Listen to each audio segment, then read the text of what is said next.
ఈరోజు మనం TET prepare అవుతున్న సోషల్ పెడగాగిలో భాగంగా పేపర్ టూ సోషల్ స్టడీస్ పెడగాగిలో భాగంగా approaches and strategies for learning అనే టాపిక్ని పరిశీలిద్దాం. దీన్ని తెలుగులో అభ్యసన ఉపగమాలు వ్యూహాలు అంటారు. 1950-1980 మధ్య కాలంలో ఏమైంది అంటే భారతదేశానికి 1947 సంవత్సరంలో స్వతంత్రం వచ్చింది. స్వతంత్రం వచ్చిన తర్వాత భారతీయ విద్యా విధానంలో మార్పులు తీసుకురావాలని ఆలోచించారు. దానిలోనే భాగంగా 1950-1980 మధ్య కాలంలో సోషల్ స్టడీస్ ఏ విధంగా ఉంది అంటే పాఠశాలలో ఉపాధ్యాయ కేంద్రీకృత బోధనా పద్ధతులు అప్పుడు అమల్లో ఉండేవి. అంటే 1950వ సంవత్సరం నుంచి 1980వ సంవత్సరం మధ్య కాలంలో చాలా దేశవ్యాప్తంగా పాఠశాలల్లో ఉపాధ్యాయ కేంద్రీకృత బోధనా పద్ధతులు అమల్లో ఉండేవి. అంటే ఉపాధ్యాయుడే కేంద్రంగా ఉండేవాడు. ఉపాధ్యాయుడే తరగతి గదిలో తాను చెప్తుంటే విద్యార్థులు వినేవారు. అంటే ఇక్కడ ఉపాధ్యాయులు సమాచారం అందించే వ్యక్తులుగా ఉండేవాళ్ళు, విద్యార్థులు నిశ్చేష్టంగా ఉండేవారు. దీని అర్థం ఏంటి అంటే తరగతి గదిలో యాక్టివ్ పార్టిసిపెంట్ ఎవరు అంటే ఉపాధ్యాయుడు. మరి విద్యార్థులు ఏం చేస్తుంటారు? ఓన్లీ వినడం, లిజనింగ్ మాత్రమే చేసేవారు. ఉపాధ్యాయుడే తాను వివిధ పుస్తకాలు చదివి వాటిని అభ్యసించి విద్యార్థులకు తెలియజేసేవాడు. ఉపాధ్యాయ కేంద్రీకృత బోధనా పద్ధతి వల్ల ఇక్కడ బెనిఫిట్ ఏంది అంటే లాభం ఏంది అంటే సిలబస్ తొందరగా పూర్తవుతుంది. అదేవిధంగా ఉపాధ్యాయుడు తాను చెప్పదలుచుకున్న అంశాలని సులువుగా ఇక్కడ చెప్పడానికి అవకాశం ఉంటుంది. ఉపాధ్యాయ కేంద్రీకృత బోధనా పద్ధతులు అమల్లో ఉన్నవి. ఉపాధ్యాయులు విద్యార్థులకి మార్గదర్శకంగా ఉండాలి.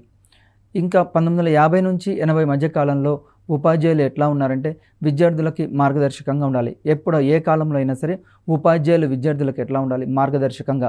అంటే ఉపాధ్యాయుడు తరగతి గదికి వచ్చేటప్పుడు క్రమశిక్షణ కలిగి ఉండాలి. తర్వాత తరగతి గదికి సమయపాలన పాటించాలి. తాను చెప్పే విషయాలు తాను కూడా ముందుగా ఆచరించాలి. ఈ విధంగా ఆచరిస్తే విద్యార్థులకి రోల్ మోడల్గా టీచర్ ఉంటాడు ఇక్కడ. అందుకోసమే ఉపాధ్యాయుని ఎప్పుడూ విద్యార్థులు గమనిస్తూ ఉంటారు. కాబట్టి ఉపాధ్యాయుడు నిత్యం రోల్ మోడల్గా ఉండాలి. నిత్యం తాను అనుసరించి విద్యార్థులకు తెలియజేస్తూ ఉండాలి.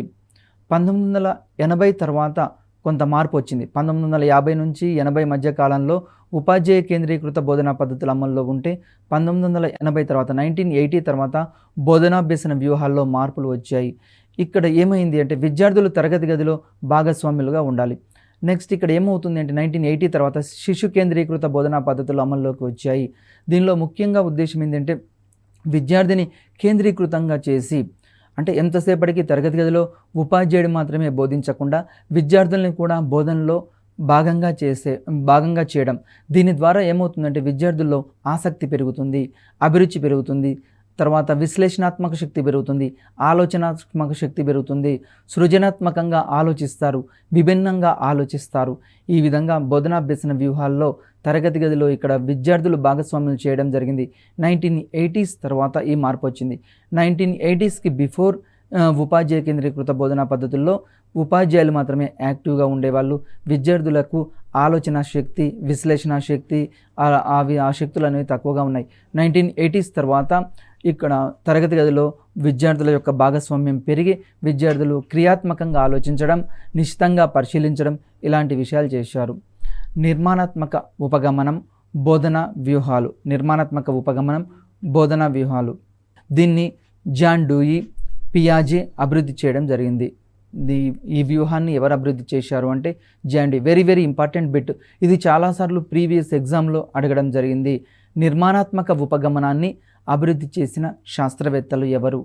జాన్ డూయి, పియాజే వ్యక్తులు దీన్ని అభివృద్ధి చేశారు.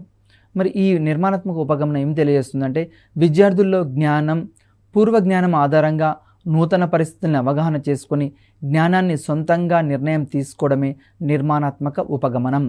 నిర్మాణాత్మక ఉపగమనం ఏం చేస్తుంది అంటే విద్యార్థుల యొక్క పూర్వ జ్ఞాన పరిశీలన. మనం తరగతి గదిలోకి పోయినప్పుడు విద్యార్థులకు డైరెక్ట్గా లెసన్ స్టార్ట్ చేయొద్దు. ఈరోజు ఈ టాపిక్ అని స్టార్ట్ చేయడు. ఆ టాపిక్ సంబంధించి పూర్వం ఏమన్నా పరిచయం ఉందా? ఫర్ ఎగ్జాంపుల్ ఈరోజు మనము భారతీయ సంస్కృతి చరిత్ర అనే పాఠ్యాంశం బోధిస్తున్నాం అనుకోండి. తరగతి గదిలోకి వెళ్ళగానే విద్యార్థుల్ని ఈరోజు మీరు ఏం తినొచ్చారు, తర్వాత ఎలాంటి దుస్తులు ధరించారు, మీరు ఏమేం పండుగలు జరుపుకున్నారు, ఇలాంటివి విద్యార్థులతోటి ఇంటరాక్ట్ కావాలి. అందుకోసమే నిర్మాణాత్మక ఉపగమనంలో విద్యార్థి యొక్క పూర్వజ్ఞానాన్ని పరిశీలించి ఆ పూర్వజ్ఞానాన్ని ఆధారంగా చేసుకొని మన యొక్క బోధనాభ్యసన వ్యూహాల్లో మార్పులు చేసుకోవాలి. దీని ద్వారా విద్యార్థులకు ఏమవుతుందంటే నూతన పరిస్థితుల్లో నిత్య జీవితంలో ఏవైనా సమస్యలు ఎదురైతే ఆ నూతన పరిస్థితుల్ని అవగాహన చేసుకోవడానికి ఈ యొక్క నిర్మాణాత్మక ఉపగమనం తోడ్పడుతుంది. మనం తరగతి గదిలో ఏ విషయాలైతే బోధించామో విద్యార్థి ఇంటికి వెళ్ళిన తర్వాత వాటిని నిత్య జీవితంలో అప్లై చేసుకుంటాడు. ఫర్ ఎగ్జాంపుల్ మనం తరగతి గదిలో కూడికలు అనే లెసన్ చెప్పామనుకోండి, విద్యార్థి ఇంటికి వెళ్ళిన తర్వాత ఏదైనా షాప్కి వెళ్ళి వాళ్ళమ్మ టమాటాలు తీసుకురమ్మన్నది, లేకుంటే వివిధ రకాల కూరగాయలు తెమ్మన్నది అనుకోండి, అతడు షాప్ యజమానితోటి అక్కడ 100 రూపీస్ ఇస్తే కేజీ టమాటా 10 రూపీస్ అయితే అతడు 5 కేజీలు తీసుకుంటే ఇంకా ఎన్ని వచ్చాయి, ఈ విధంగా అప్లై చేసుకోవడం జరుగుతుంది. అదేవిధంగా విద్యార్థులు ఏం చేస్తారంటే నూతన పరిస్థితులకు అనుగుణంగా నిత్య జీవితంలో ఎదురయ్యే సమస్యల్ని పరిష్కరించుకోవడానికి అవకాశం ఏర్పడుతుంది. వైగోట్స్కీ ప్రకారం ఉపాధ్యాయుడు విద్యార్థులకి ఎప్పుడు ప్రోత్సహించాలి, విద్యార్థి చేసే కార్యక్రమాన్ని పర్యవేక్షించి లోటుపాట్లను గుర్తించి మార్గదర్శకంగా ఉండాలి. మరి ఒక శాస్త్రవేత్త వైగోట్స్కీ ఏం చెప్తున్నాడంటే ఉపాధ్యాయుడు ఎప్పుడైనా విద్యార్థుల్ని ప్రోత్సహించాలి, ఎంకరేజ్ చేయాలి. నీకు నువ్వు బాగా చదువుతావు అని అతన్ని ప్రోత్సహించాలి. అంతేగాని నువ్వు చదువులో వెనుకబడ్డావు, నువ్వు వేస్ట్ అట్లా అనొద్దు. విద్యార్థుల్ని చదువులో వెనుకబడవచ్చు కానీ ఆటలు పాటలు వాటిలలో ఆ రంగాల్లో విద్యార్థులు ముందుండొచ్చు. ఫర్ ఎగ్జాంపుల్ ఈరోజు మన సచిన్ టెండూల్కర్ని తీసుకుందాం. సచిన్ టెండూల్కర్ చదువులో వెనుకబడినా కానీ అతడు భారతదేశానికి క్రీడా రంగంలో ప్రపంచవ్యాప్తంగా మంచి పేరు ప్రఖ్యాతులు తీసుకొచ్చాడు. అదేవిధంగా ఎంఎస్ సుబ్బలక్ష్మి ఇలాంటి వాళ్ళు సంగీతంలో, ఏఆర్ రెహమాన్, ఎస్పి బాలసుబ్రహ్మణ్యం ఇట్లాంటి ఎంతోమంది వ్యక్తులు ఏం చేస్తున్నారు, ఒక రంగంలో వెనకబడవచ్చు కానీ మరొక రంగంలో వాళ్ళు నిష్ణాతులు కావడానికి అవకాశం ఉంది. అందుకోసమే ఉపాధ్యాయుడు విద్యార్థులను ఎప్పుడూ ప్రోత్సహించాలి. అదేవిధంగా తల్లిదండ్రులు కూడా విద్యార్థులను ఎప్పుడూ మనం ఏం చేయాలి అంటే ప్రోత్సహించాలి, ఎంకరేజ్ చేయాలి. నీకు తక్కువ మార్కులు వచ్చాయి, నువ్వు వేస్ట్ అనొద్దు. ఎప్పుడైనా విద్యార్థులను పొగిడితే విద్యార్థుల జీవితంలో ఉన్నత స్థానాన్ని సంపాదించడానికి అవకాశం ఉంటుంది. వారికి ఒక సబ్జెక్ట్లో మ్యాథ్స్లో తక్కువ మార్కులు వచ్చినా కానీ సోషల్లో ఎక్కువ మార్కులు రావచ్చు. అతనికి ఏ రంగంలో ఇంట్రెస్ట్ ఉంటే ఆ రంగాన్ని ప్రోత్సహించేటట్లు చూడాలి. అదేవిధంగా విద్యార్థుల యొక్క లోటుపాట్లను గ్రహించి ఇది తప్పు అని చెప్పొద్దు, మార్గదర్శకం, అడ్వైజ్మెంట్ ఇవ్వాలి. ఉపాధ్యాయుడు ఫెసిలిటేటర్గా ఉండాలి, మార్గదర్శకుడిగా ఉండాలి, తర్వాత గైడ్గా ఉండాలి, విద్యార్థులతోటి ఎప్పుడు స్నేహపూరితంగా ఉండాలి. ఈ విధమైన ఆలోచన దృక్పథం ఉండాలి. నెక్స్ట్, నిర్మాణాత్మక ఉపగమనం 6 అంశాలపై దృష్టి పెడుతుంది. నెంబర్ 1, పరిస్థితులు కల్పించడం. విద్యార్థులు నేర్చుకోవడానికి కావలసిన పరిస్థితుల్ని కల్పించాలి. విద్యార్థులు నిత్య జీవితంలో ఎదుర్కొనే పరిస్థితులను కల్పించాలి. అంటే తరగతి గదిలో విద్యార్థులకి ఎప్పుడైనా సరే వాళ్ళు నేర్చుకోవడానికి అవకాశం కల్పించాలి. మనం తరగతి గది వాతావరణం ఎలా ఉండాలి అంటే విద్యార్థుల యొక్క ఆలోచన శక్తికి, సృజనాత్మక శక్తికి, విశ్లేషణాత్మక శక్తికి బాటలు వేసే విధంగా ఉండాలి. తరగతి గదిలోకి వెళ్ళగానే విద్యార్థులు ఆహ్లాదకరంగా ఉండాలి. వాళ్ళు నిత్యం వివిధ రకాల కథల పుస్తకాలు చదవడానికి అవకాశం కల్పించాలి. అదేవిధంగా తరగతి గదిలో వివిధ రకాల అంశాలు నేర్చుకోవడానికి ఉపాధ్యాయుడు ప్రోత్సాహం కలిగిస్తూ ఉండాలి. తరగతి గది వాతావరణం విద్యార్థులకు ఒక పండుగ వాతావరణంలా ఉండాలి. తరగతి గది అనేది ఒక జైలు లాగా ఉండకూడదు, ఒక ఖైదీని జైల్లో వేసినట్టు ఉండకూడదు. తరగతి గది వాతావరణం విద్యార్థులను ఎల్లప్పుడూ ప్రోత్సహిస్తూ వారు నిజ జీవితంలో ముందుకు వెళ్ళడానికి అవకాశాలు కల్పించాలి. వాళ్ళు నేర్చుకోవడానికి కావలసిన ప్రోత్సాహాన్ని ఉపాధ్యాయుడు ఇక్కడ మార్గదర్శకుడిగా, ఫెసిలిటేటర్గా ఉండి నూతన అంశాలు, నూతన టెక్నాలజీని మారుతున్న పరిస్థితులకు అనుగుణంగా, మారుతున్న కాలానికి అనుగుణంగా ఉపాధ్యాయులు విద్యార్థుల యొక్క ఆలోచనల దృక్పథంలో మార్పు వస్తూ వారిని నిత్యం ప్రోత్సహిస్తూ, ఉపాధ్యాయుడు కూడా నిత్యం అన్వేషిగా ఉండి విద్యార్థులను నిత్యాన్వేషులు చేసినప్పుడు మాత్రమే ఇక్కడ ఎక్కువ సాధించడానికి, అంటే విద్యార్థులు ఎక్కువ నేర్చుకోవడానికి, అభ్యసనం కలగడానికి అవకాశం ఉంటుంది. అదేవిధంగా విద్యార్థి నిత్య జీవితంలో అనేక రకాల సమస్యలు ఎదురవుతాయి. ఆ సమస్యలు ఎదురైనప్పుడు వాళ్ళు కృంగిపోకుండా ఉండడానికి, ఫర్ ఎగ్జాంపుల్ మనం తరగతి గదిలో ఏ అంశమైతే బోధించామో ఆ అంశాన్ని వాళ్ళ యొక్క నిజ జీవితంలో అప్లై చేసుకునే విధంగా ఉండాలి. ఫర్ ఎగ్జాంపుల్ ఈరోజు మనం చరిత్రలో అశోకుడు లెసన్ చెప్పామనుకోండి, విద్యార్థి ఇంటికి వెళ్ళిన తర్వాత అశోకుడు రోడ్లకు ఇరుపక్కల చెట్లు నాటాడు అని మనం తరగతిలో బోధించాం. విద్యార్థి ఇంటికి వెళ్ళిన తర్వాత ఇంటికి వెళ్ళే దారిలో కూడా రోడ్లకు ఇరుపక్కల చూస్తాడు, రకరకాల చెట్లు ఉన్నాయి. అంటే అశోకుడు ఏమేమి కార్యక్రమాలు చేశాడు ఇక్కడ విద్యార్థి గ్రహించగలుగుతాడు. విద్యార్థులను గ్రూపులుగా విభజించడం నిర్మాణాత్మక ఉపగమనంలో మరి ఒక అంశం. తరగతి గదిలో ఎప్పుడైనా విద్యార్థుల్ని గ్రూపులుగా విభజించాలి. ప్రతి గ్రూపులో ఒకే రకమైన సామర్థ్యాలు ఉన్న విద్యార్థులు ఉండకుండా చూడాలి. ఇక్కడ ముఖ్యంగా గుర్తుంచుకోవాల్సిన అంశం ఏంటి అంటే తరగతి గది వాతావరణం వివిధ విద్యార్థుల అభ్యసనాన్ని ప్రోత్సహించే విధంగా ఉండాలి. అంటే తరగతి గదిలో మనము వైయక్తిక కృత్యాలు ఇవ్వాలి, అంటే ఇండివిజువల్గా కృత్యాలు ఇవ్వాలి, అదేవిధంగా గ్రూపులుగా కృత్యాలు ఇవ్వాలి, అదేవిధంగా పూర్తి తరగతి గది కృత్యాలు ఇవ్వాలి. తరగతి గదిలో విద్యార్థులకి వివిధ రకాల కృత్యాలు ఇవ్వాలి. కృత్యాలు ఇచ్చేటప్పుడు కొన్నిసార్లు గ్రూపులు చేస్తాం. ఫర్ ఎగ్జాంపుల్ బాగా చదువు వచ్చే వాళ్ళందరూ ఒక గ్రూపులో, చదువు రాని వాళ్ళందరూ ఒక గ్రూపులో, అట్లా కాదు.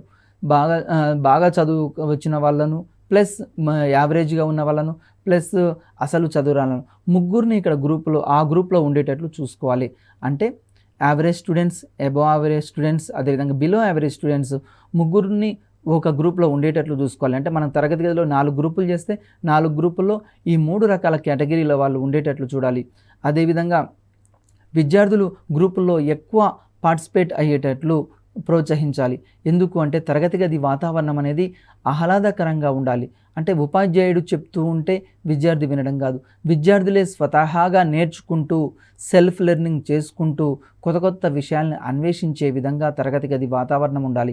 అదేవిధంగా తరగతి గదిలో మనం ఈరోజు మారుతున్న పరిస్థితుల్లో కంప్యూటర్స్ వచ్చాయి, మొబైల్ ఫోన్స్ వచ్చాయి. వీటి ద్వారా కూడా విద్యార్థి కొత్త రకాల విషయాలు అభ్యసించడానికి అవకాశం కల్పించాలి. విద్యార్థులు ఎంతవరకు అవగాహన ఉన్నది అనే విషయాలను తెలుసుకొని పాఠ్యాంశం ప్రారంభించాలి. విద్యార్థులను ఎప్పుడైనా సరే తరగతి గదిలోకి పోయినప్పుడు మనం లెసన్ డైరెక్ట్గా స్టార్ట్ చేయొద్దు. విద్యార్థులకి ఆ టాపిక్ సంబంధించి పూర్వజ్ఞానం ఎంతవరకు ఉన్నది, ఆ టాపిక్ మీద ఎంత అవగాహన ఉన్నది తెలుసుకొని ప్రశ్నించి వివిధ రకాల ప్రశ్నలు అడగడం ద్వారా మనం తరగతి గది వాతావరణాన్ని స్టార్ట్ చేయాలి. టీచింగ్ లెర్నింగ్ ప్రాసెస్ స్టార్ట్ చేయాలి. ఎందుకు అంటే ఒక టాపిక్ విద్యార్థులకి ఎంతవరకు అవగాహన ఉంది. ఫర్ ఎగ్జాంపుల్ అతనికి ఏమి అవగాహన లేదనుకోండి, మనము బేసిక్ నుంచి స్టార్ట్ చేయాలి. కొంత అవగాహన ఉందనుకోండి, తర్వాత యావరేజ్ నుంచి స్టార్ట్ చేయాలి. బాగా అవగాహన ఉంటే మన టీచింగ్ లెర్నింగ్ ప్రాసెస్లో బోధనాభ్యసన వ్యూహాల్లో మార్పులు చేసుకుంటూ ఉండాలి. విద్యార్థుల్ని తరగతి గదిలో నిత్యం మనం ప్రశ్నించాలి, విద్యార్థులు కూడా ప్రశ్నించేటట్లు ప్రోత్సహించాలి. ఫర్ ఎగ్జాంపుల్ తరగతి గదిలో ఎవరైనా విద్యార్థి ఒక ప్రశ్న అడిగినప్పుడు మనం విద్యార్థుల్ని ఎంకరేజ్ చేయాలి, ప్రోత్సహించాలి, అభినందించాలి. విద్యార్థులు తరగతి గదిలో ప్రశ్నలు అడిగే విధంగా ప్రోత్సహించే విధంగా మనం తరగతి గది వాతావరణం ఉండాలి. ఎందుకు అంటే విద్యార్థులు చర్చ ద్వారా, ప్రశ్నించడం ద్వారా ఎక్కువ అంశాలు నేర్చుకోవడానికి అవకాశం ఉంది. ఆ అంశాలకు సంబంధించి ఇంకా ఏమైనా రిఫరెన్స్ బుక్స్ ఉంటే ఆ రిఫరెన్స్ బుక్స్ కూడా చదివి విద్యార్థులు కొత్త అంశాలు నేర్చుకోవడానికి అవకాశం ఉంటుంది. నెక్స్ట్ 4వది విద్యార్థులకు తెలిసిన విషయాలు. ఎప్పుడైనా సరే నోన్ టు అన్నోన్ ఉండాలి. నోన్ టు అన్నోన్ అంటే విద్యార్థులకి తెలిసిన విషయాల నుండి తెలియని విషయాలు నేర్చుకునేటట్లు విద్యార్థుల్ని ప్రోత్సహించాలి. మనం తరగతి గదిలో ఏ లెసన్ స్టార్ట్ చేసినా కానీ విద్యార్థులకి అంతకుముందు ఎంతవరకు తెలుసు అనే విషయాన్ని తెలుసుకొని దాని నుంచి స్టార్ట్ చేయాలి. విద్యార్థులకి తెలిసిన అంశాలని మనం ఇక్కడ స్టార్ట్ చేస్తే విద్యార్థులకి తరగతి గది వాతావరణం ఉత్సాహకరంగా ఉంటుంది, ఆహ్లాదకరంగా ఉంటుంది, ఉన్నతంగా వాళ్ళ ఇంట్రెస్ట్ ఎక్కువగా ఉంటుంది, క్యూరియాసిటీ ఎక్కువగా ఉంటుంది, ఆతృత ఎక్కువగా ఉంటుంది. అందుకోసమే విద్యార్థులకు తెలిసిన అంశాల నుండి తెలియని అంశాలకు మన యొక్క బోధన కొనసాగాలి. నెక్స్ట్ 6వది ప్రదర్శన. విద్యార్థులు తయారు చేసిన వాటిని తరగతిలో ప్రదర్శించాలి, చర్చించాలి. ఫర్ ఎగ్జాంపుల్ మనం ఒక యాక్టివిటీ విద్యార్థులకు ఇచ్చామనుకోండి, విద్యార్థులకు ఇంటికి ఇచ్చాం ఒక యాక్టివిటీ. ఫర్ ఎగ్జాంపుల్ ద్రవ్యోల్బణం అనే టాపిక్ సంబంధించి మనం మీరు ఇంటికి వెళ్ళిన తర్వాత 1 వారం పాటు కూరగాయల ధరలు పరిశీలించి ఒక పట్టికను తయారు చేసుకొని రండి అని ఒక క్వశ్చన్ ఇచ్చాం. విద్యార్థులు ఏం చేస్తారు, ఇంటికి వెళ్ళిన తర్వాత మండే రోజు వెజిటేబుల్స్ ప్రైస్ ఎట్లా ఉంది, ట్యూస్డే రోజు ఎట్లా ఉంది, వెడ్నెస్డే రోజు ఎట్లా ఉంది, థర్స్డే రోజు ఎట్లా ఉంది, ఫ్రైడే ఎట్లా ఉంది, సాటర్డే ఎట్లా ఉంది. ఈ విధంగా ఒక 1 వీక్ వాళ్ళు ఏం చేస్తారు, ఆ విషయాలు ఆ ప్రైసెస్కి సంబంధించిన మార్పులు ఏ విధంగా ఉన్నాయి వాళ్ళు తెలుసుకుంటారు, రాస్తారు, సమాచారం నమోదు చేస్తారు. నమోదు చేసిన తర్వాత దాని ద్వారా విద్యార్థులకి అంటే ధరలు పెరుగుతూ ఉన్నాయి, ఈ విధంగా ధరలు పెరగడాన్ని మనం ద్రవ్యోల్బణం అంటామని విద్యార్థులు తరగతి గదిలో ఒక యాక్టివిటీ ఇచ్చినప్పుడు ఆ యాక్టివిటీకి సంబంధించిన ప్రదర్శన చేయాలి. అదేవిధంగా విద్యార్థుల మధ్య చర్చింపజేయాలి, గ్రూపుల్లో చర్చించాలి, ఇండివిజువల్గా చర్చించాలి. తర్వాత ఫైనల్గా ఉపాధ్యాయుడు కూడా వాటిని సమప్ చేయాలి. తరగతి గదిలో ఈ విధంగా ప్రదర్శించడం ద్వారా కూడా విద్యార్థులు ఎక్కువ విషయాలు నేర్చుకోగలుగుతారు. తర్వాత 6 విద్యార్థులు నేర్చుకున్న దాన్ని ప్రతిబింబించడం. NCF 2005 ఏం తెలియజేస్తుంది అంటే ప్రతి పాఠశాలలో నిర్మాణాత్మక ఉపకరణాలు ప్రవేశపెట్టాలని సూచించింది. NCF 2005 మనకు నేషనల్ కరికులం ఫ్రేమ్వర్క్ అంటాం. 1986లో న్యూ ఎడ్యుకేషన్ పాలసీ వచ్చింది. ఆ తర్వాత 1991లో కూడా మార్పులు వచ్చాయి. అదేవిధంగా 2005లో నేషనల్ కరికులం ఫ్రేమ్వర్క్ ఏం సూచిస్తుంది అంటే విద్యార్థులకి తరగతి గదిలో స్వతహాగా నేర్చుకునే విధంగా అభ్యసన వ్యూహాలు ఉండాలి అని ఇక్కడ తెలియజేయడం జరుగుతుంది. NCF 2005 యొక్క ముఖ్య ఉద్దేశం ఏంటి అంటే విద్యార్థులని భాగస్వామ్యం చేయాలి. టీచింగ్ లెర్నింగ్ ప్రాసెస్లో విద్యార్థుల్ని భాగస్వామ్యం చేసినప్పుడు మాత్రమే ఎక్కువ అంశాలు నేర్చుకోగలుగుతారు. ఎందుకంటే తరగతి గదిలో ఎంతసేపటికి ఉపాధ్యాయుడు ఫెసిలిటేటర్గా మాత్రమే ఉండాలి, మార్గదర్శకుడిగా ఉండాలి. విద్యార్థులు వైయక్తికంగా తర్వాత గ్రూపుల్లో జట్లలో కొత్త కొత్త విషయాలు నేర్చుకోగలుగుతారు. ఈరోజు విద్యార్థులు నేర్చుకోవడానికి చాలా రకాల మార్గాలు ఉన్నాయి. ఫర్ ఎగ్జాంపుల్ టీచర్ల ద్వారా నేర్చుకుంటాడు, విద్యార్థుల ద్వారా నేర్చుకుంటాడు, అంటే పీర్ గ్రూప్స్ ద్వారా నేర్చుకుంటాడు, కుటుంబం ద్వారా నేర్చుకుంటాడు, తల్లిదండ్రుల ద్వారా నేర్చుకుంటాడు, సమాజం ద్వారా నేర్చుకుంటాడు. NCF 2005 కూడా ఏం చెప్తుంది అంటే తరగతి గది లోపలికి సమాజాన్ని ఇంట్రడ్యూస్ చేయాలి, అంటే సమాజ భాగస్వామ్యం కల్పించాలని NCF 2005 చెప్తుంది. దీంట్లో కొన్ని రకాల అంశాలు NCF 2005 తెలియజేసింది. నెంబర్ 1 జ్ఞానాన్ని ఉత్తేజపరచడం, అంటే విద్యార్థుల యొక్క జ్ఞానాన్ని ఉత్తేజపరచాలి. అంతకుముందు వాళ్ళకు పూర్వజ్ఞానం ఏమైనా ఉంటే ఆ టాపిక్ సంబంధించి నోన్ టు అన్నోన్ ప్రాసెస్లో కలిగింపజేయాలి. అదేవిధంగా జ్ఞానం కలిగించాలి. మూడోది జ్ఞానాన్ని అవగాహన చేసుకోవడం. నాలుగోది జ్ఞానాన్ని ఉపయోగించడం. ఐదోది జ్ఞానాన్ని ప్రతిబింబచేయడం. NCF 2005 నేషనల్ కరికులం ఫ్రేమ్వర్క్ ఏం తెలియజేస్తుందంటే విద్యార్థుల యొక్క జ్ఞానాన్ని, వాళ్ళకు తెలిసిన అంశాలని ఉత్తేజభరితంగా ఆహ్లాదభరితంగా పెంపొందించడానికి కృషి చేస్తుంది. అదేవిధంగా విద్యార్థుల అవగాహనను పెంపొందించడానికి కృషి చేస్తుంది. అదేవిధంగా విద్యార్థులు అంతకుముందు ఉన్న పూర్వజ్ఞానం ఆధారంగా నూతన జ్ఞానాన్ని తెలుసుకొని దాన్ని నూతన పరిస్థితుల్లో నిత్య జీవితంలో అన్వయించుకునే విధంగా ఉండాలి అని తెలియజేయడం జరుగుతుంది. నెక్స్ట్ నిర్మాణాత్మక ఉపగమనం. 8 ముఖ్య అంశాలు చెప్పడం జరిగింది. Very very important. ఇది చాలాసార్లు ప్రీవియస్ బిట్ అడగడం జరిగింది. నిర్మాణాత్మక ఉపగమనంలో ఎన్ని అంశాలు ఉన్నాయంటాడు. Option A 5, option B 6, option C 8, option D 10. మరి కరెక్ట్ ఏంది? నిర్మాణాత్మక ఉపగమనంలో 8 ముఖ్య అంశాలు ఉంటాయి. నెంబర్ 1 విద్యార్థి యొక్క ప్రగతిని అంచనా వేయడం వారి పూర్వజ్ఞానం అభ్యసన అనుభవాల ఆధారంగా జరగాలి. విద్యార్థి యొక్క తరగతి గదిలోకి వెళ్ళినప్పుడు టీచింగ్ లెర్నింగ్ ప్రాసెస్ ఇంతకుముందే చెప్పాను. ఎప్పుడైనా పూర్వజ్ఞానం ఆధారంగా మనం లెసన్ని స్టార్ట్ చేయాలి. ఫర్ ఎగ్జాంపుల్ విద్యార్థులకి ఎంతవరకు తెలుసు మనం ప్రశ్నించడం ద్వారా, పరికల్పనలు చేయడం ద్వారా, విద్యార్థులకి కృత్యాలు ఇవ్వడం ద్వారా విద్యార్థులకు పూర్వజ్ఞానాన్ని పరిశీలించి తర్వాత మనం లెసన్ స్టార్ట్ చేయాలి. రెండోది అభ్యసనం అనేది యథార్థమైన వాతావరణంలో జరగాలి. యథార్థమైన వాతావరణం అంటే నిజ జీవితంలో జరగాలి. అభ్యసనం ఎప్పుడైనా విద్యార్థులు వారి యొక్క పరిస్థితులకు అనుగుణంగా, వాస్తవ పరిస్థితులకు అనుగుణంగా మనం చెప్పేది తరగతి గదిలో ఏదైతే చెప్పుతామో నిత్య జీవితానికి అనుగుణంగా ఉండాలి. లేకుంటే వాళ్ళు ఏం చేస్తారు అంటే సార్ చెప్పింది వేస్ట్ అనిపిస్తుంది. కాబట్టి మనం తరగతి గదిలో ఏ అంశాలైతే బోధిస్తున్నామో అవి నిత్య జీవితంలో వారికి ఉపయోగపడే విధంగా ఉండాలి, నిత్య జీవితంలో అన్వయించుకునే విధంగా ఉండాలి. అభ్యసనం ఎప్పుడైనా సరే నిత్య జీవితానికి అనుగుణంగా ఉంటుంది. మూడోది అభ్యసనం అనేది సామాజికంగా అనుసంధానం చేయబడింది. అభ్యసనం ఎప్పుడైనా తరగతి గదిలో తో పాటు తరగతి గది బయట కూడా ఉంటుంది, సామాజికంగా అనుసంధానం చేయబడుతుంది. విద్యార్థి ఈరోజు ఏ విధంగా నేర్చుకుంటాడు? తరగతి గదితో పాటు ఈరోజు కంప్యూటర్స్ వచ్చాయి, ఇంటర్నెట్ సెంటర్స్ వచ్చాయి, తర్వాత లెర్నింగ్ బుక్స్ వచ్చాయి, తర్వాత విద్యార్థి పీర్ గ్రూప్స్ ద్వారా నేర్చుకుంటాడు, ఇండివిజువల్గా నేర్చుకుంటుంటాడు. ఈ విధంగా విద్యార్థి సామాజికంగా కూడా కుటుంబం ద్వారా, తర్వాత స్నేహితుల ద్వారా, అదేవిధంగా పీర్ గ్రూప్స్ ద్వారా విద్యార్థి వివిధ రకాల సామాజిక మాధ్యమాల ద్వారా కూడా అభ్యసనాన్ని అభ్యసిస్తుంటాడు.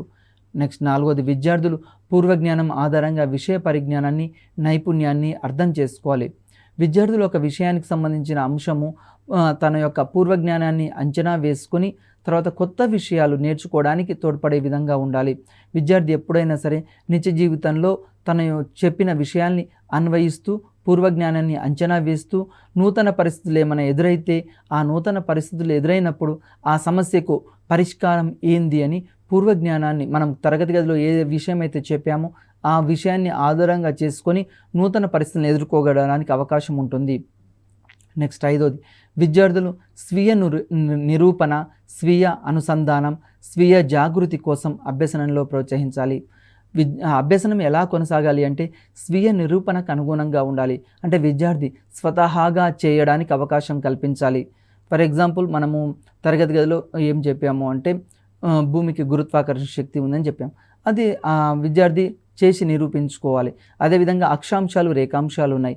అక్షాంశాలు, రేఖాంశాలు కూడా మనం తరగతి గదిలో చెప్పిన అంశాలు విద్యార్థి నిత్య జీవితంలో అప్లై చేసుకునే విధంగా భూభ్రమణం, భూ పరిభ్రమణం ఇలాంటివన్నీ చెప్తాం. అంటే రాత్రి పగలు ఏర్పడము, తర్వాత ఋతువులు ఏర్పడము, ఇవన్నీ విద్యార్థి స్వతహాగా నేర్చుకునే విధంగా ఉండాలి. విద్యార్థి స్వతహాగా పరిశీలించే విధంగా ఉండాలి. ప్రతిరోజు సూర్యుడు తూర్పున ఉదయిస్తాడు అని మనం చెప్పాం. ఇంటికి వెళ్ళిన తర్వాత విద్యార్థి ఆ విషయాన్ని స్వీయంగా తన యొక్క నిత్య జీవితంలో తాను చూసిన అంశాలని, పరిశీలించిన అంశాలని నిత్య జీవితంలో అప్లై చేసుకునే విధంగా ఉండాలి. అదేవిధంగా అనుసంధానం చేసేటట్లు ఉండాలి. మనం తరగతి గదిలో ఏ విషయాలైతే బోధించామో వాటిని నిత్య జీవితంలో అనుసంధానించే విధానంగా ఉండాలి. ఉపాధ్యాయుడు అనుసంధానకర్తగా ఉండాలి. ఉపాధ్యాయుడు ఎప్పుడైనా సరే ఫెసిలిటేటర్గా ఉండాలి. విద్యార్థులకు మార్గదర్శకుడుగా ఉండాలి. విద్యార్థులకి ఒక రోల్ మోడల్గా ఉండాలి. విద్యార్థులకు సమాచారం అందించే వ్యక్తిగా ఉండకూడదు. ఎంతసేపటికి తరగతి గదిలో ఉపాధ్యాయుడు మాత్రమే బోధిస్తుంటే విద్యార్థులు కూర్చొని వినేటట్లుగా శ్రోతలుగా ఉండకూడదు. మరి ఎలా ఉండాలి అంటే విద్యార్థుల్ని తరగతి గదిలో ఎక్కువగా ఇన్వాల్వ్మెంట్ చేయాలి. ఉపాధ్యాయుల పాత్ర 20%, విద్యార్థుల పాత్ర 80% ఉండేటట్లు చూడాలి. ఉపాధ్యాయులు నిత్యం కృత్యాలు ఇవ్వాలి. అనేక రకాల కృత్యాలు ఇవ్వడం ద్వారా విద్యార్థి బోధనాభ్యసన ప్రక్రియలో పాల్గొనడం ద్వారా వాళ్ళు ఎక్కువ విషయాలు నేర్చుకోగలుగుతారు. ఇండివిజువల్ యాక్టివిటీస్ ఇవ్వాలి, గ్రూప్ యాక్టివిటీస్ ఇవ్వాలి. దీని ద్వారా ఉపాధ్యాయుడు ఎప్పుడైనా సరే అనుసంధానకర్తగా ఉండాలి. Very very important previous bit last time అడిగాడు. ఉపాధ్యాయుడు విద్యార్థులకు ఏ విధంగా ఉండాలి అంటాడు. అనుసంధానకర్తగా, ఫెసిలిటేటర్గా ఉండాలి. ఇది చాలాసార్లు ఎగ్జామ్లో రావడం జరిగింది. నెక్స్ట్, ఉపాధ్యాయుడు విద్యార్థుల జ్ఞానాన్ని ప్రోత్సహించే విధంగా ఉండాలి. ఎప్పుడైనా ఉపాధ్యాయుడు ఎట్లా ఉండాలి అంటే తరగతి గదిలో విద్యార్థులకు ఉన్న వాళ్ళ యొక్క జ్ఞానాన్ని ప్రోత్సహించే విధంగా ఉండాలి. ఫర్ ఎగ్జాంపుల్, అతడు తెలుగులో బాగా చదువుతాడు, మ్యాథ్స్లో వెనుకబడ్డాడు అనుకోండి, అతన్ని విమర్శించొద్దు. సోషల్లో బాగా చదివాడు అనుకోండి, అతన్ని ఎంకరేజ్ చేయాలి. లేకుంటే చదువు సరిగా రావట్లేదు, అతనికి పాటలు పాడడము, ఆటలు ఆడడం బాగా ఇష్టం అనుకోండి, ఆ రంగంలో ప్రోత్సహించే విధంగా ఉండాలి. ఉపాధ్యాయుడు విద్యార్థుల యొక్క జ్ఞానాన్ని ప్రోత్సహించేటట్లు ఉండాలి. కొద్దిమంది విద్యార్థులు ఆర్ట్లో అంటే చిత్రాలు వేయడంలో, బొమ్మలు గీయడంలో చాలా నైపుణ్యం కలిగి ఉంటారు. ఉపాధ్యాయుడు వాటిని గమనించి విద్యార్థుల్ని ఆ రంగం వైపు ప్రోత్సహించేటట్లు ఉండాలి. అదేవిధంగా 8, విషయ పరిజ్ఞానం నైపుణ్యానికి అనుగుణంగా ఉండాలి. విద్యార్థులకు ఎప్పుడైనా సరే విషయ పరిజ్ఞానాన్ని విద్యార్థుల లోపల డెవలప్ చేసే విధంగా, వాళ్ళ లోపల ఉన్న స్కిల్స్ డెవలప్ చేసే విధంగా ఉపాధ్యాయుడు ఫెసిలిటేటర్గా ఉండాలి. విద్యార్థి లోపల ఉన్న సృజనాత్మక శక్తుల్ని వెలికి తీసే విధంగా మాత్రమే ఉండాలి. నెక్స్ట్, అభ్యసన నమూనా వెరీ వెరీ ఇంపార్టెంట్. అభ్యసన నమూనా లెర్నింగ్ మోడల్, సోపానాలు, స్టెప్స్, నిర్మాణాత్మక ఉపగమనంలో పాఠ్య ప్రణాళిక. ఇది చాలాసార్లు అడిగిన జరిగింది. ఈ నమూనాలో అనేక మంది విద్యావేత్తలు పాఠ్య ప్రణాళికలు రూపొందించారు. అందులో 4 years model, 5 years model, 7 years model, 9 years model మొదలైనవి చాలా రకాల మోడల్స్ ఉన్నాయి. ఎగ్జామినేషన్ పాయింట్ ఆఫ్ వ్యూలో ఇక్కడ రోగర్ బేబీ 5 years మోడల్తో ఒక బోధనా నమూనాను రూపొందించాడు. ఇందులో 5 స్థానాలు కలవు. Very very important. ఇది చాలాసార్లు ఎగ్జామ్లో అడిగాడు. నెంబర్ 1, నిమగ్నం చేయుట. ఉపాధ్యాయుడు విద్యార్థుల యొక్క పూర్వ జ్ఞానాన్ని తెలుసుకొని విద్యార్థులకు పాఠ్యాంశం పట్ల ఆసక్తి కలిగించాలి. నిమగ్నం చేయడం అంటే తరగతి గదిలోకి పోయిన తర్వాత ఉపాధ్యాయుడు వెంటనే ఏం చేయాలి అంటే లెసన్ స్టార్ట్ చేయొద్దు. లెసన్ స్టార్ట్ చేయకుండా వారికి ప్రీవియస్ నాలెడ్జ్ ఎంతవరకు ఉంది దాని మీద క్వశ్చన్స్ వేసి ఆ ప్రీవియస్ నాలెడ్జ్ ఆధారంగా మనం యొక్క పాఠ్యాంశాన్ని మార్చుకోవాలి. బోధనాభ్యసన వ్యూహాలు మార్చుకోవాలి. బోధనాభ్యసన ప్రక్రియల్లో మార్పు తీసుకురావాలి. ఈ విధంగా తీసుకొస్తే విద్యార్థులు ఎక్కువగా నేర్చుకోవడానికి అవకాశం ఉంటుంది. కొన్నిసార్లు మనం ఏం చేస్తామంటే టీచింగ్ లెర్నింగ్ ప్రాసెస్లో మనము కథా పద్ధతిలో బోధించామనుకోండి, విద్యార్థులకు అర్థం కాలేదు, వెంటనే మనం వ్యూహం మార్చాలి. చర్చా పద్ధతిలోకి మనం షిఫ్ట్ కావాలి. అంటే తరగతి గదిలో ఉపాధ్యాయుడు ఎంతసేపటికి ఎట్లా ఉండాలి అంటే విద్యార్థుల యొక్క పూర్వజ్ఞానాన్ని తెలుసుకొని అది దేనికి షూట్ అవుతుంది, ఏ మోడల్కి షూట్ అవుతుంది, తన యొక్క టీచింగ్ లెర్నింగ్ ప్రాసెస్ని నిత్యం మారుస్తూ ఉండాలి. మార్చడం ద్వారా విద్యార్థులకి ఎక్కువ అభ్యసనం కలగడానికి, వారు ఎక్కువ విషయాలు నేర్చుకోవడానికి అవకాశం కల్పించాలి. రెండోది, అన్వేషణ. విద్యార్థులు తాము చేయాల్సిన కార్యక్రమాల గురించి స్వయంగా ఆలోచించుకొని ప్రణాళికలు తయారు చేసుకోవాలి. విద్యార్థులు ఎప్పుడైనా సరే తాము ఏమైతే చేయదలుచుకున్నామో వాటికి సంబంధించి ప్రీ ప్లాన్ తయారు చేసుకోవాలి. ఫర్ ఎగ్జాంపుల్ విద్యార్థులు పిక్నిక్ వెళ్ళాలని అనుకున్నారనుకోండి. పిక్నిక్ వెళ్ళాలి అంటే మనం చారిత్రక ప్రదేశమైన హైదరాబాద్ని సందర్శించాలి, లేకుంటే గోల్కొండ ఫోర్ట్ని సందర్శించాలి, లేకుంటే రామప్ప గుడిని సందర్శించాలి అనుకున్నారనుకోండి. విద్యార్థులు ఏం చేయాలి? దానికి సంబంధించిన ప్రణాళిక తయారు చేసుకోవాలి. ఎంతమంది వెళ్ళాలి, ఎలా వెళ్ళాలి, బస్సులో వెళ్ళాలా, ట్రైన్లో వెళ్ళాలా, ఈ విధంగా ముందు ప్రీ ప్లాన్ ఉంటుంది. విద్యార్థులు కూడా తాము చేయాల్సిన కార్యక్రమాలకు సంబంధించి స్వయంగా ఆలోచించి ప్రణాళికలు రూపొందించుకోవాలి. తర్వాత సమాచార సేకరణ. విద్యార్థులు మనము రామప్ప గుడికి తీసుకెళ్ళాం, వెంటనే వాళ్ళు ఏం చేస్తారు? ఆ రామప్ప గుడికి సంబంధించి ఎప్పుడు నిర్మించారు, ఏ రాజు కాలంలో నిర్మించబడింది, తర్వాత అక్కడ ఉన్న శిల్పకళ ఎలా ఉంది, ఇలాంటి అంశాలు విద్యార్థి నోట్ చేసుకుంటూ ఉండాలి. ఆ కాలంలో మానవుని యొక్క జీవనశైలి ఏ విధంగా ఉంది అంటే మనం ఆ టెంపుల్ని సందర్శించడం ద్వారా, రామప్ప గుడిని సందర్శించడం ద్వారా, ఆ గోడలపై ఉన్న వివిధ రకాల చిత్రాల్ని మనం పరిశీలించడం ద్వారా ఏమవుతుందంటే విద్యార్థి నోట్ చేసుకుంటుంటాడు, సమాచార సేకరణ చేస్తాడు, పరిశోధన చేస్తాడు. దీని ద్వారా ఉపాధ్యాయుడు వీటికి అవకాశం కల్పించాలి. విద్యార్థులకు ఎంతసేపటికి తరగతి గదిలో మనం బోధించడమే కాకుండా విద్యార్థులు స్వతహాగా నేర్చుకోవడానికి అవకాశం కల్పించాలి. ఫర్ ఎగ్జాంపుల్ శాతవాహన కాలంలో ఏ విధంగా ఉంది, తర్వాత విజయనగర సామ్రాజ్య కాలంలో ఏ విధంగా ఉంది, రుద్రమదేవి కాలంలో ఏ విధంగా ఉంది అంటే విద్యార్థి స్వతహాగా అన్వేషించడానికి అవకాశాలు కల్పిస్తూ ఉండాలి. మూడోది వివరణ. విద్యార్థులు తమ కృత్యాల ద్వారా కొంత జ్ఞానాన్ని పొందుతారు. ఉపాధ్యాయుడు వాటిని విశ్లేషించి లోపాలని నివృత్తి చేసి అవగాహన చేసుకునేటట్లు ఉండాలి. అంటే మనం తరగతి గదిలో కొన్ని కృత్యాలు ఇచ్చినప్పుడు విద్యార్థి ఏం చేస్తాడు అంటే వాటిని విశ్లేషించే విధంగా ఉండాలి, ఆలోచించే విధంగా ఉండాలి.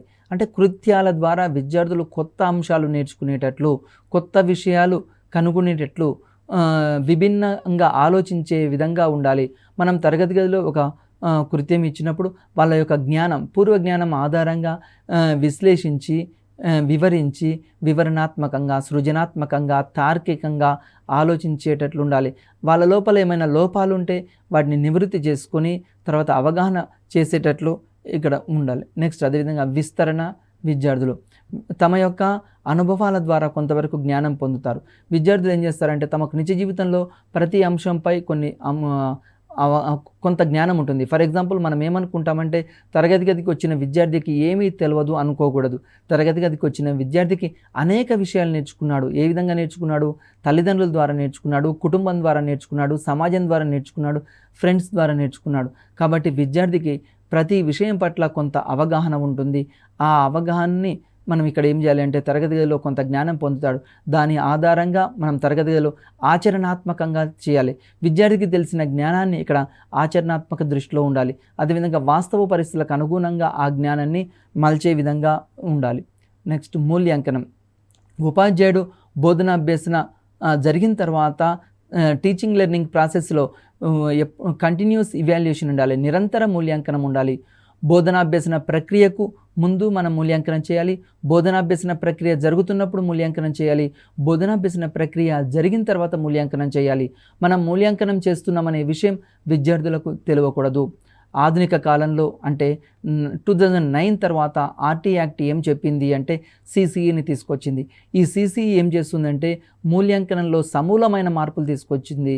ఇంతకుముందు ఎగ్జామ్స్ అంటే విద్యార్థులు భయాందోళనకు గురయ్యేవారు. ఇప్పుడు ప్రజెంట్ 2009 తర్వాత ఏమవుతుందంటే ఇవాల్యుయేషన్ అంటే విద్యార్థుల లోపల భయాన్ని తొలగించడము, తర్వాత ఒక అపోహని తొలగించడము, తాము ఎగ్జామ్ రాస్తున్నామనే విషయాన్ని మర్చిపోయేటట్లు ఉండాలి. అంటే విద్యార్థికి స్వేచ్ఛాయుత వాతావరణంలో అభ్యసనం ఎంతవరకు జరిగిందో అవగాహన చేసుకునే విధంగా ఇక్కడ మూల్యాంకనం నిర్వహించబడాలి. మూల్యాంకనం చేసేటప్పుడు విద్యార్థులు ఆహ్లాదకరంగా ఉండాలి, భయం లేకుండా ఉండాలి, తర్వాత విద్యార్థులు సృజనాత్మకంగా ఆలోచించే విధంగా ఉండాలి. మూల్యాంకనము నిరంతరం జరగాలి. బోధనాభ్యసన ప్రక్రియ జరిగేటప్పుడు, జరుగుతున్నప్పుడు, జరిగిన తర్వాత 3 రకాలుగా ఇక్కడ మూల్యాంకనం జరగాలి. తర్వాత భాగస్వామ్య అభ్యసనం, దీన్నే కొలాబరేటివ్ లెర్నింగ్ అని చెప్తాము. పిల్లలకు తమ తోటి వారితో కలిసి ఆడడం, పాడడం, చర్చించడం, కలిసి పనిచేయడం వంటి కార్యకలాపాల ద్వారా ఎక్కువగా నేర్చుకుంటారు. విద్యార్థులు ఎక్కువగా ఎట్లా నేర్చుకుంటారు అంటే ఒక టీచర్ ద్వారా మాత్రమే విద్యార్థులు నేర్చుకోరు. ఇంకా విద్యార్థులు తమతో ఫ్రెండ్స్ తోటి ఆడుతూ ఉంటారు, పాడుతూ ఉంటారు. తర్వాత వివిధ రకాల విషయాల్లో భాగస్వామ్యం అవుతారు. వాటి ద్వారా కూడా ఎక్కువ విషయాలు నేర్చుకుంటారు. తరగతి గదిలో టీచర్ని అడగాలంటే ఒక్కోసారి పిల్లలు భయపడతారు. అలా కాకుండా తమ తోటి విద్యార్థులతోటి, పీర్ గ్రూప్స్ తోటి ఆ విషయం పైన చర్చించే అవకాశం కల్పించాలి. దీని ద్వారా విద్యార్థులు ఎక్కువ అంశాలు నేర్చుకోగలుగుతారు. ఎందుకంటే అన్ని విషయాలు ఉపాధ్యాయుని అడగరు, విద్యార్థులు భయపడుతుంటారు. విద్యార్థులకు ఒక అవకాశం కల్పించాలి. వారు తమ తోటి విద్యార్థులతోటి నేర్చుకోవడానికి అవకాశం కల్పించాలి. తర్వాత ఇతరులతో కలిసి నేర్చుకునే పద్ధతిని జట్టు పనుల ద్వారా కల్పించవచ్చు. దీన్ని భాగస్వామ్య అభ్యసనం అంటాం. భాగస్వామ్య అభ్యసనం అంటే ఏంటి అంటే విద్యార్థులకి కొన్ని గ్రూప్ యాక్టివిటీస్ ఇవ్వాలి, జట్టు పనులు ఇవ్వాలి. దీని ద్వారా విద్యార్థులు ఆ జట్లలో కొన్ని కృత్యాలు నిర్వహిస్తారు. కృత్యాలు నిర్వహించడం ద్వారా ఎక్కువ అంశాలు నేర్చుకోవడానికి అవకాశం కల్పించబడుతుంది. దీన్ని కొలాబరేటివ్ లెర్నింగ్ అంటాం. విద్యార్థులు దీని ద్వారా భయరహిత వాతావరణంలో ఎక్కువ అంశాలు అభ్యసించడానికి అవకాశం కల్పించబడుతుంది. భాగస్వామ్య అభ్యసనం విధానాలు. మరి భాగస్వామ్య అభ్యసనంలో కొలాబరేటివ్ లెర్నింగ్లో ఏమేమి ఉన్నాయి? నెంబర్ 1 ఆలోచించడం. ఈ కొలాబరేటివ్ లెర్నింగ్లో ఏం చేస్తారంటే విద్యార్థికి మనము కొన్ని అంశాలు ఇస్తాం. దాని ద్వారా వాళ్ళు ఆలోచిస్తారు, పరిశీలిస్తారు, ప్రశ్నిస్తారు, భాగస్వామ్యం అవుతూ ఉంటారు. నెక్స్ట్ నిరంతరం అన్వేషిస్తుంటారు. కొలాబరేటివ్ లెర్నింగ్లో నిరంతరం అన్వేషణ ద్వారా, కనుగొనడం ద్వారా, చర్చ ద్వారా కూడా విద్యార్థులు తమ యొక్క భావాలను ఇతరులతోటి షేర్ చేసుకోవడం ద్వారా కూడా నేర్చుకుంటారు. కృత్యాధార అభ్యసనం. తరగతి గదిలో పిల్లలకు అభ్యసనం కృత్యాలు ఇవ్వడం ద్వారా కృత్యాధార అభ్యసనం మనం కల్పించవచ్చు. అంటే విద్యార్థి తరగతి గది వాతావరణంలో ఎక్కువగా మనం యాక్టివిటీస్ ఇవ్వాలి. అందుకోసమే 1980s తర్వాత ఏం మార్పు వచ్చింది అంటే 1986, 1990sలో కూడా యాక్టివిటీ బేస్డ్ మెథడ్ అనేది వచ్చింది. యాక్టివిటీస్ బేస్డ్ మెథడ్లో విద్యార్థులకి మనం కృత్యాలు ఇస్తాము. కృత్యాలు ఇవ్వడం ద్వారా వారు ఎక్కువ అంశాలు నేర్చుకోవడానికి అవకాశం ఉంటుంది. నెక్స్ట్ అదేవిధంగా ఒక కృత్యానికి ఉండాల్సిన లక్షణాలు ఏంటి అంటే విద్యార్థుల లోపల ఆలోచనలు రేకెత్తించే విధంగా ఉండాలి, సవాలుతోటి కూడుకునేటట్లు ఉండాలి, జట్లలో చేసేటట్లు ఉండాలి, ఇండివిజువల్గా చేసేటట్లు ఉండాలి. అదేవిధంగా యాక్టివిటీస్ ఇంకా ఎట్లా ఉండాలి అంటే బహుళ తరగతి బోధనకు అనుగుణంగా ఉండాలి. అంటే మనము ఒక తరగతికి మనం లెసన్ చెప్తుంటే మరి ఒక తరగతిలో ఒక యాక్టివిటీ ఇవ్వవచ్చు. ఈ విధంగా అదేవిధంగా ఆసక్తికరంగా పాల్గొనేటట్లు ఉండాలి, మార్పులకు చేర్పులకు అవకాశం కల్పించేటట్లు ఉండాలి, యాక్టివిటీస్లో ఎప్పుడు చేంజెస్ కలిగే విధంగా ఉండాలి. నెక్స్ట్ కనుగొనడం. పిల్లలు స్వయంగా కనుక్కునే విధంగా మనం ప్రోత్సహించాలి. విద్యార్థులను నిత్యం మనం ఏం చేయాలి, వాళ్ళకి కనుగొనడానికి అవకాశం కల్పించాలి. తర్వాత అన్వేషణకు ఎక్కువగా అవకాశం కల్పించాలి. అన్వేషణ ద్వారానే విద్యార్థులు ఎక్కువ అంశాలు నేర్చుకోగలుగుతారు. అభ్యసనం అనేది ఎట్లా ఉండాలి అంటే అన్వేషణకు అవకాశం కల్పించాలి, శిశు కేంద్రీకృతకు అవకాశం కల్పించాలి. శిశు కేంద్రీకృతం అంటే ఏంటి అంటే పిల్లలు ఎక్కువగా నేర్చుకోవడానికి అవకాశం కల్పించాలి. పిల్లల స్వభావానికి అనుగుణంగా ఉండాలి. మనం ఏ పని చేసినా కానీ పిల్లల్ని ప్రోత్సహించాలి. పిల్లల్ని ఎప్పుడైనా దండించకూడదు. తరగతి గదిలో పిల్లల్ని దండించవద్దు. తరగతి గదిలో కాదు, తరగతి గది బయట కూడా, ఇంటి దగ్గర కూడా తల్లిదండ్రులు విద్యార్థుల్ని పోలవకూడదు. రాము బాగా చదవట్లేదు, నువ్వు రాజు బాగా చదువుతున్నాడు, సీత బాగా చదువుతుంది. విద్యార్థులను ఎప్పుడైనా తిట్టకూడదు, నిందించకూడదు. విద్యార్థులను ఎప్పుడూ ప్రోత్సహిస్తూ ఉండాలి. అదేవిధంగా స్నేహపూరిత వాతావరణంలో, ఆహ్లాదకరమైన వాతావరణంలో ఉండాలి. ఎప్పుడైనా పిల్లల్ని ప్రోత్సహించేటట్లు ఉండాలి. తర్వాత సమస్య పరిష్కార పద్ధతి. దీన్ని జాన్ డూయి ప్రవేశపెట్టడం జరిగింది. అంటే మనకు నిత్య జీవితంలో ఏమైనా సమస్యలు వస్తే వాటిని ధైర్యంగా ఎదుర్కొనేటట్లు ఉండాలి. సమస్య యొక్క లక్షణాలు ఎట్లా ఉండాలి? విద్యార్థుల స్థాయికి అనుగుణంగా ఉండాలి, ఆలోచనలు రేకెత్తించే విధంగా ఉండాలి. తర్వాత సోపానాలు. సమస్యని నిర్వహించడం, తర్వాత సమస్యని విశ్లేషించేటట్లు ఉండాలి, నిశ్చిత అభిప్రాయం ఉండాలి. ఆగమనాత్మక పద్ధతి. ఆగమనాత్మక పద్ధతి అంటే ఉదాహరణలు ఇవ్వడం ద్వారా కొత్త అంశాలు నేర్చుకునేడానికి అవకాశం కల్పించాలి. నెక్స్ట్ అదేవిధంగా ఆగమన పద్ధతిలో లోపాలు ఏమున్నాయంటే ఎక్కువ శ్రమతోటి కూడుకొని ఉంది. నిగమనాత్మక పద్ధతి అంటే ఏంటి అంటే ఇక్కడ ఆగమనాత్మక పద్ధతికి వ్యతిరేకమైనది. అమూర్త స్థాయి నుంచి మూర్త స్థాయికి తగే విధంగా ఉండాలి. అదేవిధంగా విశ్లేషణాత్మక పద్ధతి. విద్యార్థి తెలిసిన విషయాల నుండి తెలియని విషయాలు నేర్చుకునేడానికి అవకాశం కల్పించాలి. సంశ్లేషణాత్మక పద్ధతి. దీంట్లో విద్యార్థి ఎక్కువ అవకాశం కల్పిస్తూ విద్యార్థులు కొత్త విషయాలు నేర్చుకునేటట్లు ఉండాలి. జ్ఞాపక శక్తికి ప్రాధాన్యత కూడా ఇస్తూ ఉండాలి. ఈ విధంగా మనం ఏం చేస్తుండాలి, దీనికి సంబంధించిన అంశాలు మనం ఒకసారి పరిశీలిద్దాం. మనం దీంట్లో ఓవరాల్గా ఏం నేర్చుకున్నామంటే ఒక ప్రాక్టీస్ పెట్టిస్తున్నాను. నిర్మాణాత్మక ఉపగమనం అభివృద్ధి చేసింది ఎవరు అని అడుగుతాడు. అదేవిధంగా అంటే మనం ఈ లెసన్లో నేర్చుకుంది నిర్మాణాత్మక ఉపగమనం గురించి, అదేవిధంగా ఆగమన పద్ధతి గురించి, నిగమన పద్ధతి గురించి, కృత్యాధార పద్ధతి గురించి అన్నీ నేర్చుకున్నాం. మీరు ఎక్కువగా ప్రాక్టీస్ చేస్తూ ఉంటే ఎక్కువ అంశాలు నేర్చుకుంటారు, ఎక్కువ మార్కులు సాధిస్తారు. నమస్తే.